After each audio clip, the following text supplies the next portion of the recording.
Hey guys, welcome to Xtreme TV. Click on the red button to subscribe to our channel. Drop a comment, we'd love to hear from you.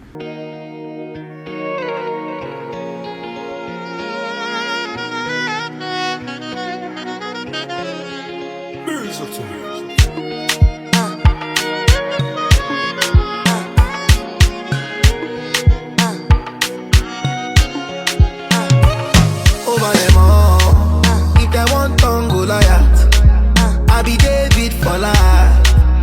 Oluwade my side. Over them all, if they want tongue go Goliath, I be David for life. Oluwade my side. Over them all, over them all, over them all, over them. Over them all, over them all, over them all, over them. I dey sip my mattel, I pin down with my cartel. Number one, no forget. If you dey vex, make you go kick it bucket. Oh no, I love it, take it too. I swear to God, they love it, change me. Them go come back for my mess, you. But them won't play me like Messi. Shake me. They call my phone, they come my home. That feel like slow, but I fly over them like drone. Oh no, over them all. If they want tongue Goliath, I be David for life. Oluwade my side. Over them all. If they want tongue Goliath, I be David for life. Oluwade my side. Over them all, over them all, over them all, over them all, over them all, over them all, over them all, over them. Too many blessings me I know fit talk. If then they wait, make they see me flop. Them go wait till thy kingdom come. You carry gun, me I carry bomb. We go they shock them like high tension. Who knows say Uncle them like go become governor. You know say God in my back every time I come true. That's true, no fit take it too. I swear to God they no fit change me. Them go come back for my mess you. But them won't play me like Messi. Shake me, let me they call my phone. Let me they come my home. That feel like slow, but I fly over them like drone. Oh no. If they want tongue Goliath, I be David for life. Oluwade my side. If they want tongue Goliath, I be David for life. Oluwade my side.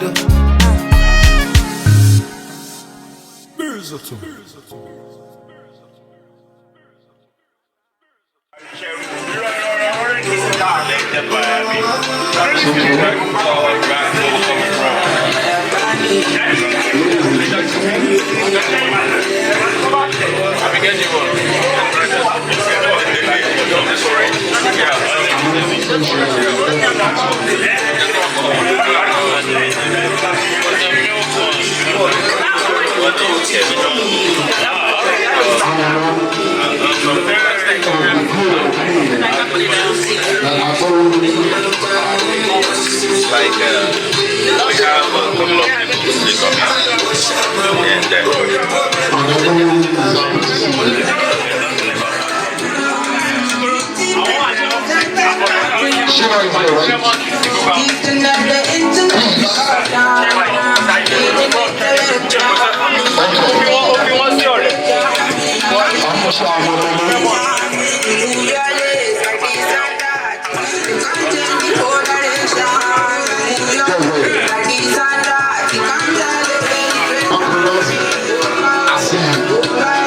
I really appreciate it.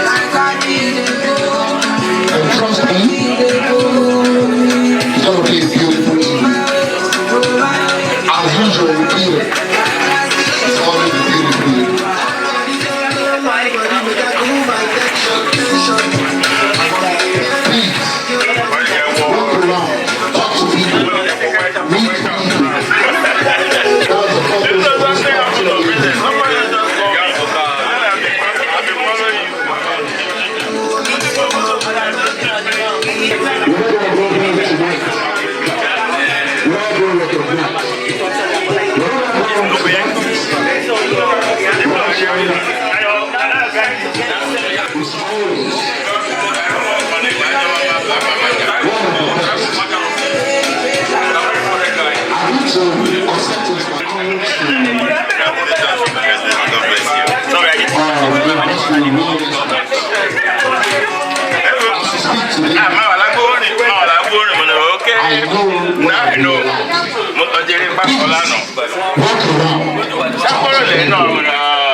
Probably outreach mind research.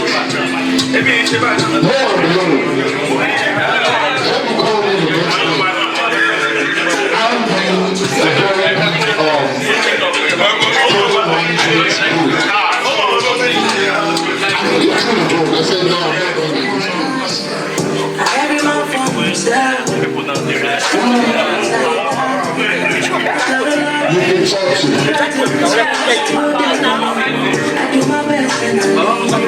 I have a lot of people that have very good ideas on coaching lines. Captain and more is here. One second, please. Okay. Another potential is to see now who is here. Open your eyes wide, you will be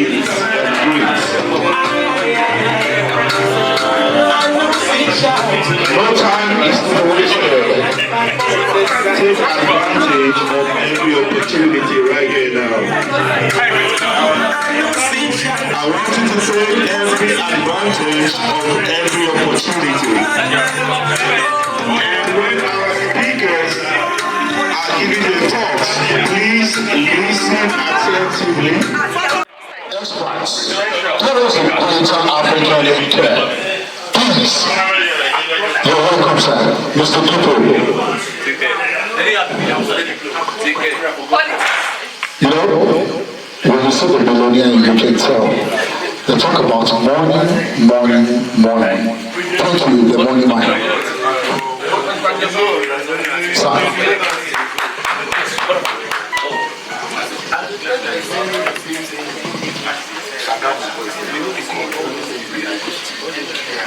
Good evening, everybody. Welcome to Agboworin 40th. I guess African time, we don't have a whole lot of people around. So I was just told about the topic redirecting healthcare IT expertise towards a greater Africa healthcare. So when we talk about redirecting, it means we're trying to change the course of action. We're trying to move towards something. Probably something that doesn't exist right now, but we're trying to make a push to make it a reality. And for us in Africa or in Nigeria, we have a unique challenge in terms of healthcare to even start with. And if we break that down further, how can we redirect the IT knowledge to help with some of these challenges? Now, some of the challenges could include registration, accountability, access, and finances. How do we keep track of all of these separate issues and have a unified system that we can use to track these different aspects or facets of the healthcare system in Nigeria? So that brings the knowledge of a system that we can bring together, and all of the different specialties within the hospital network working as independent entities. How can we bring them under one roof? A patient goes to the clinic today and he has a doctor's appointment. How can we track previous doctor's appointments to have a background or to have an history of this patient without necessarily having to open thousands of folders before we find the patient's name? I remember growing up, back in the days in Kaduna, you go to the hospital and there's this envelope or folder the nurse would have to open and find your name in an alphabetical order. All of this, we can lose this paper documentation. But if we have all of this in the system, where we can just go and search based off last name or certain criteria, date of birth or certain identifiers. It will be easy to track patients. And that way, we have an history of a particular patient, and it allows for a continuum of care. So, we have several systems in the US, and I know as at 10 years ago, for example, certain hospitals in Nigeria and Lagos were already using a form of IT. But some of the issues we're facing is internet access, electricity, and the commitment from administrators to make some of these things, work efficiently and work properly. Now, over time, we've had improved electricity to an extent. We've had better internet access. Now, we're looking at ways in which we can bring these systems to Africa, to Nigeria, to be able to track patient record across care. There are several systems we use in the US, Epic, Cerner, Medited, or Xtreme. Some of these ideas can actually be brought down to Nigeria, to the different health networks. So for example, you're sick in Lagos, we have your record in a particular hospital. And then you go to Abuja, for example, something happens. We can pull that record from Lagos to have a profile about you, and then you can easily continue your care. That's the whole concept and the whole idea behind this. But again, it's expensive. Not so many private hospitals can actually afford this. The ones that can afford it are very expensive hospitals. And most Nigerians pretty much have access to a government healthcare system, be it general hospitals or primary health centers. So if these facilities can imbibe and incorporate some of these ideas with government commitment and determination, and then those of us in this field can actually come down and train the local population, train the doctors, the nurses, the different providers in this healthcare system, and then we can make this a reality. So it's very possible. All we need is committed individuals that are willing to, and it's a huge market. It's in the US, it's $1 billion market. If you know about Epic in Verona, in fact, the Epic Verona controls the economy of Wisconsin to a very large extent. So there's so much opportunity in this market, we just need to tap into those opportunities. Thank you very much. Please, clap your hands together for this glorious talent. You see, when we talk about this very program, like, talks, cocktail, networking, we have a big talk that how is it going to affect or what value is it adding to this function? But trust me, I know if we actually give people time to ask questions, there's a lot of people that have questions to ask. Yes, I will digress a little bit about this program. I will make it interactive. How do you see that? How does it sound to you? Folks, please, our vendors, Mr. President, and our everybody, please, we want us to be fully into this program. Can I have your attention, please? Mr. People, I know you are a politician by this side. Come. Like I said earlier, I know people have questions. I can answer these questions. Like I said earlier, I'm into IT, and my Honorable Agboworin knows that the AIT is what we do by the side. And trust me, I have a lot to say about this as well. It's a beautiful idea. I know folks have a lot of questions, but we're just going to give room to one or two people. Please, it's not going to be more than that because of our time. We have to use it effectively. Sir, you have a question, right? Let me ask So, Thank you, everyone. My question is this. I understand that Nigeria is actually developing the way we want it to be now.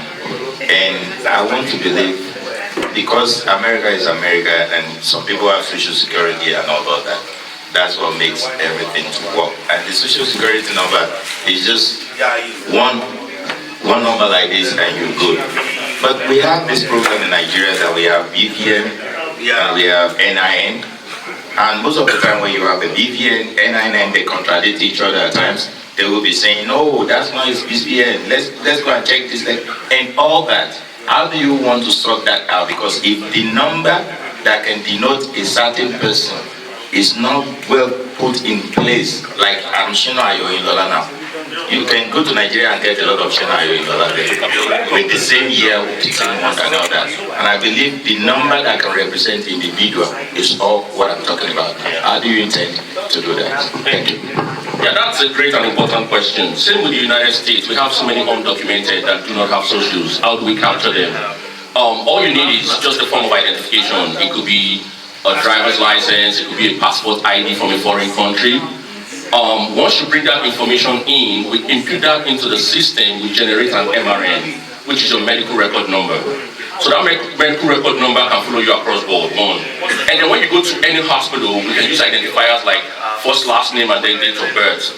Now, once we pull that, we can see 10 Shino Ayolas, right? First and last name. And then we can narrow it down to date of birth. It will drop it down to about 2 or 3. We can narrow it down to address, zip code, street, and state. So that's how we can break it down to particular individuals. Because even right now, we still capture people that do not have socials, but with your medical record number or your CSN, we can identify you as this issue using several identifiers. Thank you. thank you. Does that answer your question, sir? Thank you. You see, like I said, before you can call someone an expert, we actually did a lot of research to get people down here.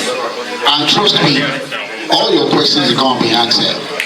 Any other question from any angle? A lady? Because I won't say a woman. We've got ladies, beautiful ladies here. Even if you are 50, you're looking gorgeous. Any question? Any other question? Okay, yeah. While we wait for Mr. Shino, a lady, I will want to portray some. Yeah, thank you, Mr. Dimbo. Please, a round of applause for Mr. Dimbo. You know, talk a little bit about the healthcare IT. Why Mr. Shino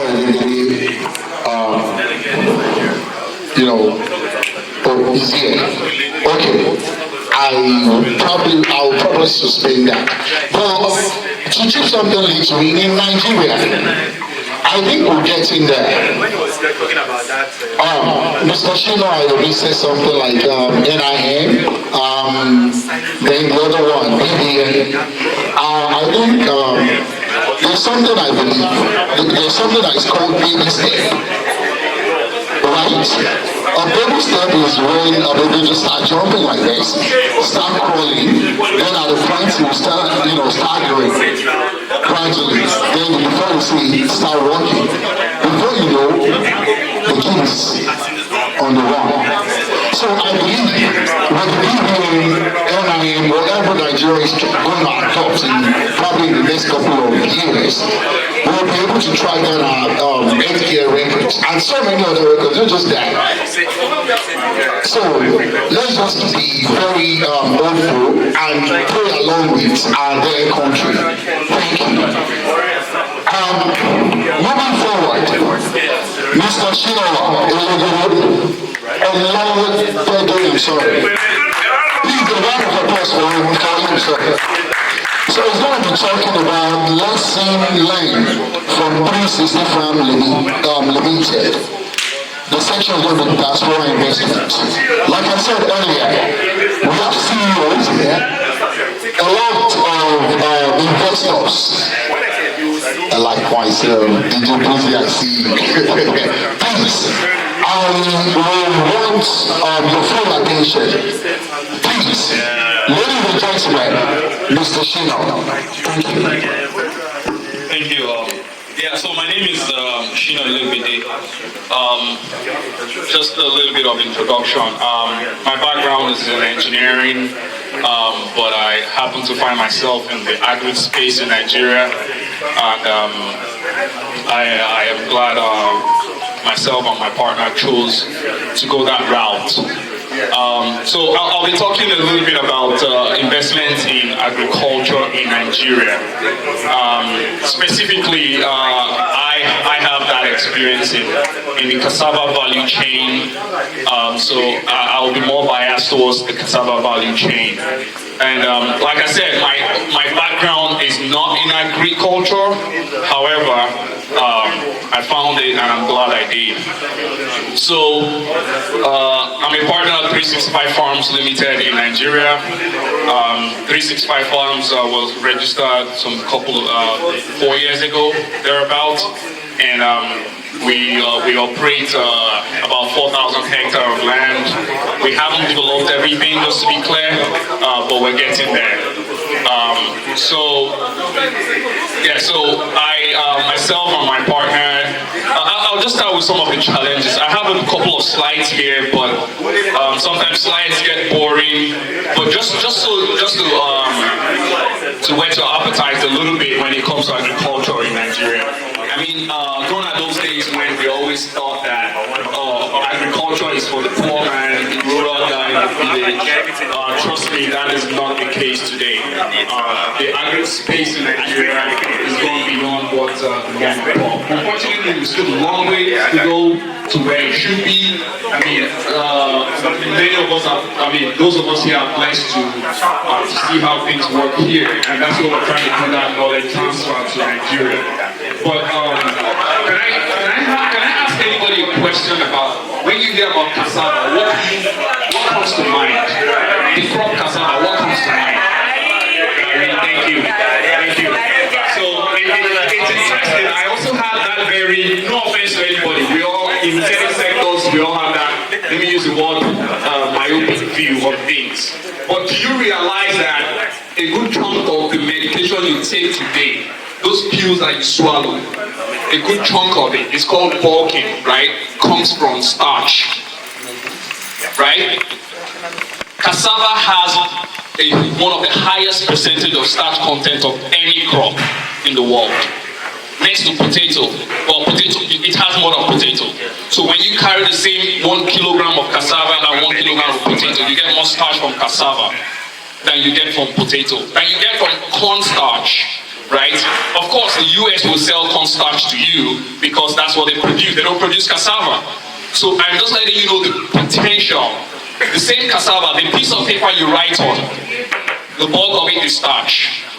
The bread you eat, we can substitute. We're actually looking at that. Since the Russia-Ukraine crisis, we've been looking at how to substitute wheat flour with cassava flour. It's been tested, but because of the ratio of wheat to cassava, we're trying to tweak it to get the right formula, the right mix, so that we can reduce our dependence on import of starch, of wheat flour.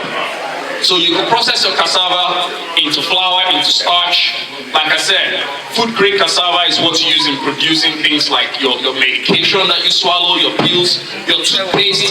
There's a component in there called, there's an ingredient called sorbitol. Sorbitol comes from starch, which is a derivative of cassava. So we need to think beyond seeing cassava as gari. Cassava is an industrial crop. I can tell you today, we're producing over 4,000 tons of cassava. What am I saying? Anyways, forget the number. But just the massive amount of cassava we're producing. Not 1 kilogram, not 1 ton of it is going towards making gari. Guess who they're selling it to?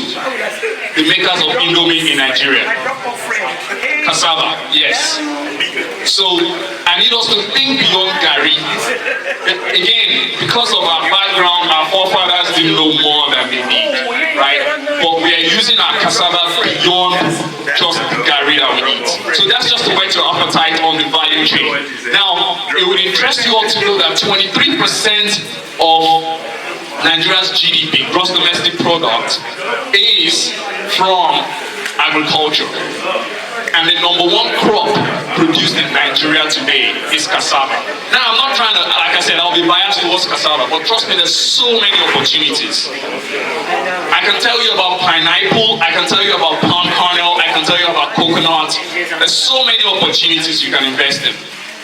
A barrel of palm oil is more expensive than a barrel of palm kernel oil. Sorry, a barrel of palm kernel oil is more valuable than a barrel of crude oil. Crude oil, yes, that's what I meant. So that tells you the potential in some of these natural resources. All the cream that our ladies use to make it shine and all of that is from coconut. And we have vast resource of this. I mean, as a man... Because of the extraction. What you can extract from... Oh, yes. The potential extraction from palm oil. From cassava, then you can get the extraction from... You mean, what, you're asking why I'm not doing... No, I'm talking about the value chain. You said one is more, in terms of value, one is more... Oh, no, I was comparing crude oil. Okay. You know, everybody wants to work with oil and gas, right? The big boys work in oil and gas. But I'm telling you now that one barrel, they measure crude oil in barrels, right? One barrel of crude oil is not as valuable, the dollar amount, as one is less than the value of one barrel of palm kernel oil. That's what I'm trying to explain here. So again, it just tells you the opportunities, but what does it take for us to harness it? It's easy to say that and put it on paper. The potential is what I'm trying to explain to everybody. But it takes you and I, people like us. I cannot do everything. I have picked, not just me now, I have partners. We have picked a few crops.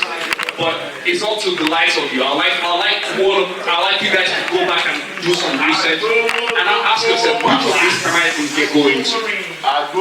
So there's so many crops out there. Even I just grow wild in Nigeria or in Africa, our terrain, I mean, we can plant all year round, right? Dry season, wet season. They're doing it here. In the winter of negative 40 degree Fahrenheit, you see these people still trying to survive and plant crops. So if we, with the lessons, with the resources we have at the moment, we should be able to do that. So, like I said, I'm not going to go into the details. My goal here is to let you, and it's not a better because you're going to face challenges, right? Challenges as simple as, you know, your tractors, right? How do you even get people to service it for you, right? Because of course you need this equipment. Things as basic as obviously the fuel that you need to service your tractor, the diesel that you know how to get it, the trucks that need to convey your goods from one point to the other. You can't fix the whole road. But I guess the bottom line here is these things can be fixed. So my goal here is to challenge us to go back and pick on one of this and just do a little bit of research, and I'm sure you find something interesting. Thank you. Thank you so much. Thank you. Please don't go. Please don't go. There's going to be a question. And I'm 100% sure you're hot to the task. Yes, I'll try. Please, at the back. Don't shake. I know there's a lot of paparazzi going on, but this very session is very important. Please, I will love if we can all participate. Please, your question, sir. Okay. Yeah. I'll make it brief, please. What's the script here? We are here to learn, okay? There's nothing that is built. Since I was very young, I've been hearing that that we make a lot of money from Ishiagbe, all that. But when we start growing, I venture into having a lot of cassava and all that.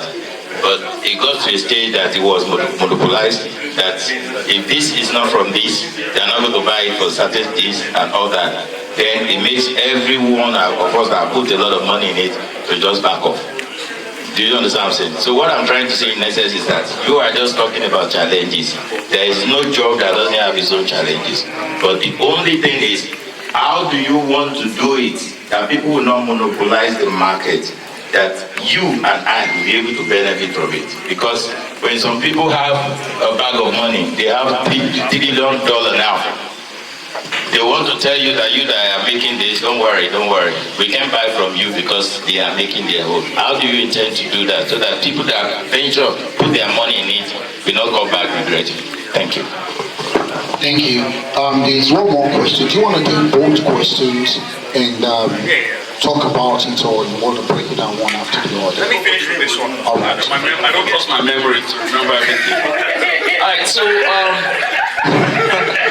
I want to make sure if you're speaking for yourself or you're speaking for the average. For average of us that have invested and go back. Okay, so like anything else, like any investment, the bigger your scale, the more competitive you become in the market, right? Frankly speaking, the reason I asked that question is if you are planting those 5 hectares, right? Of course, you cannot walk up to the makers of, like I use the example of Indomie or Unilever, whoever buys Obito, you can't even walk up to whoever. You know, they want that skill, right? They want you to supply truckloads, right? So it's easier for you to come together as a formidable body, right?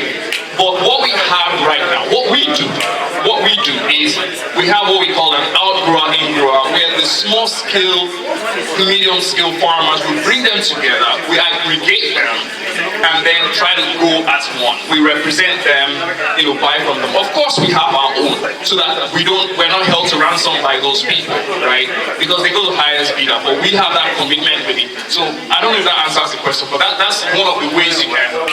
I would just say it like that because you just said something now that you call them together and work it around. If that works, that's fine. Yeah, and I'm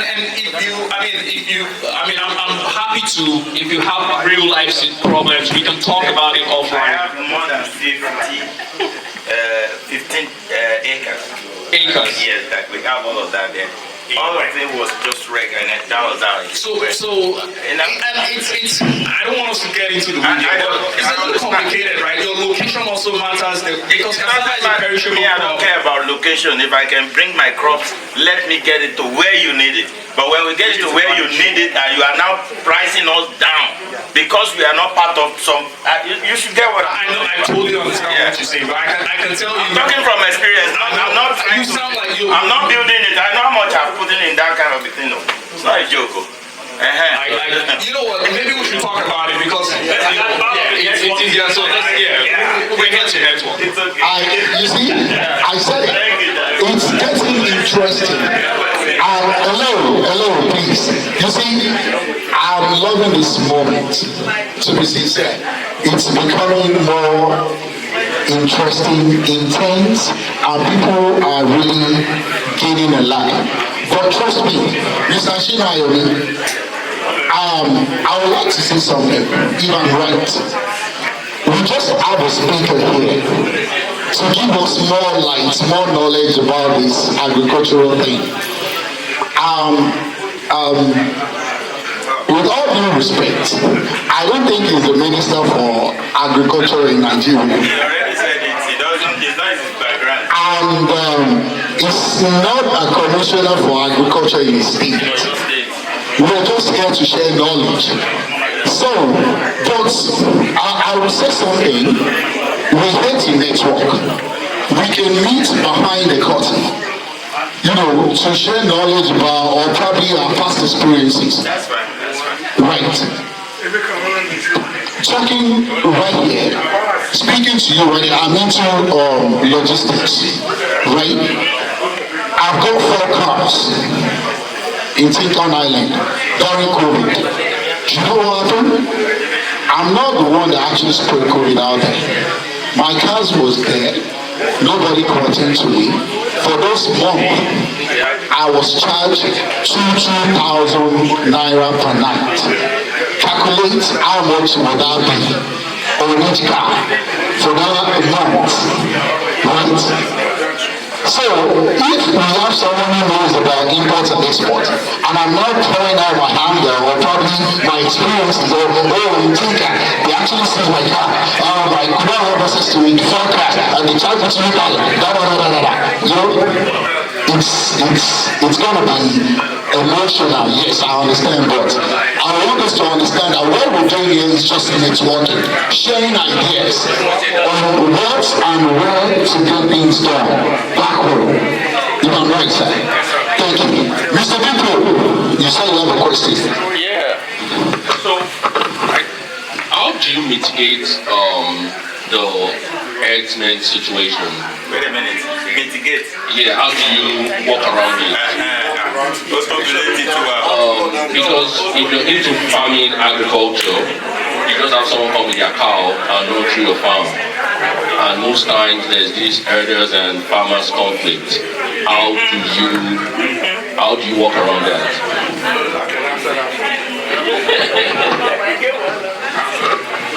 Well, Oga Diplo, thank you for that question.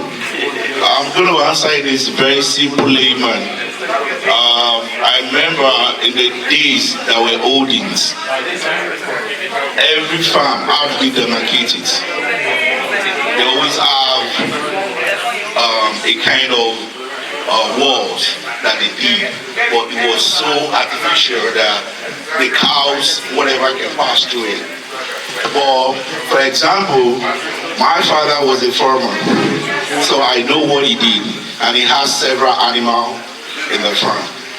They decided to build walls. Nowadays, they build walls to be able to separate from this Xtreme, and they have securities.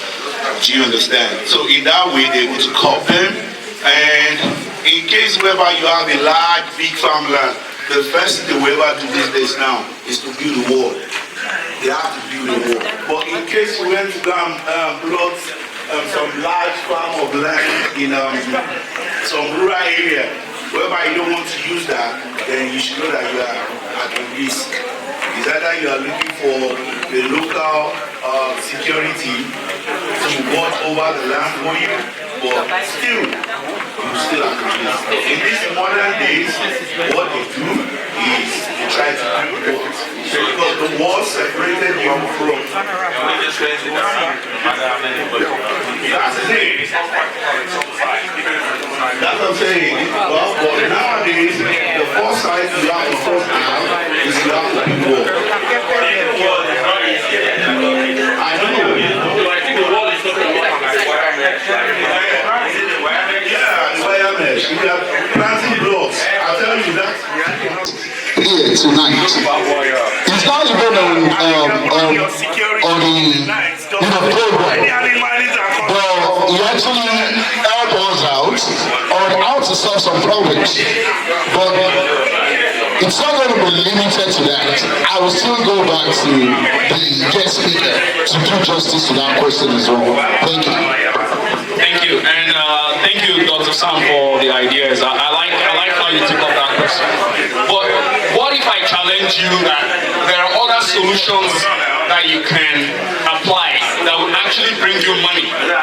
Like the money you spend on building your fence is not going to return any money. It's an investment, of course. But what if I put something like a pineapple plantation around it? Do you know that cattle will not cross pineapple, a perimeter about 6 feet wide all around? Guess what? You're harvesting your pineapple at the same time you're providing protection for your cassava. I'm not going to tell you that that's also applicable to any size of land. Yeah, there's some right? that it will not grow.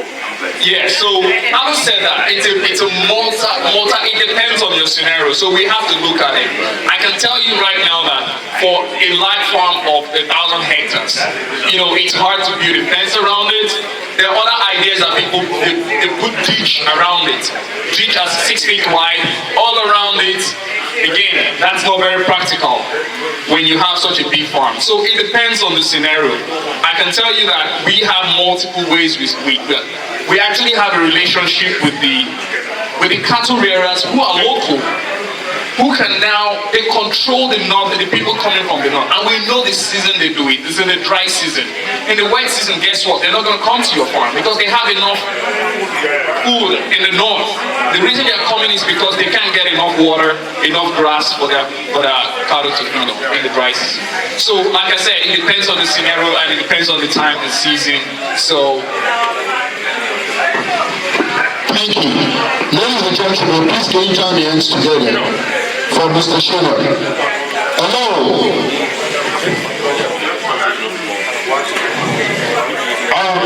We're going to go on a quick commercial break. Florida, all the way back from Maryland, all over the United States. Thanks for coming.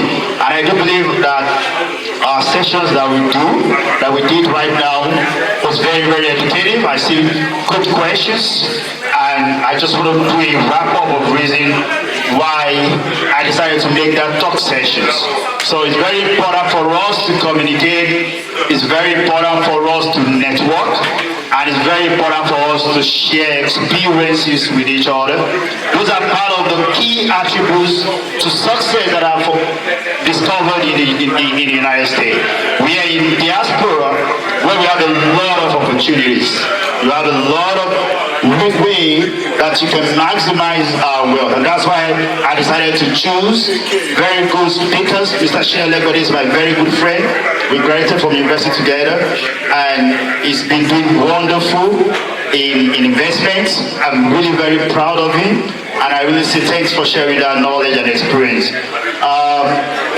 Diplo is a very good friend in the IT sector, and I do believe that he was able to share a lot of experience. Because of our time, we will keep the other topic I was supposed to discuss with from Mr. Doyashiru, from Director for NJ EDR. So we had to skip that, but I did provided that link in the group. You can always go there, and it was talking about investment, how you can get tax credits, how you can get grants and refinances locally in New Jersey. So I will try to display that when we go to the demo. So using that now, I really want to thank everyone, and I really want to round up this session. And I do believe that our next point now is to maybe we all want to majestically march to our campaign session, have a red carpet sessions between 7:30 and 8 o'clock. I'm sorry we're not trying to do African time, so we have to stick to time. So right now maybe we want to go to the campaign session, have a little chat, and where we will march from there. We do our take pictures with red carpet, and we can start marching into our respective streets. We do have ushers around if you need clarification on which street you want to go to. So again and again, I'm saying special thanks. I appreciate everyone that has taken time to fly down here and be here and honor us. We say thank you. Thank you, everybody. Please, we can now march to the red carpet while we take some pictures for the memory. Thank you, thank you, thank you.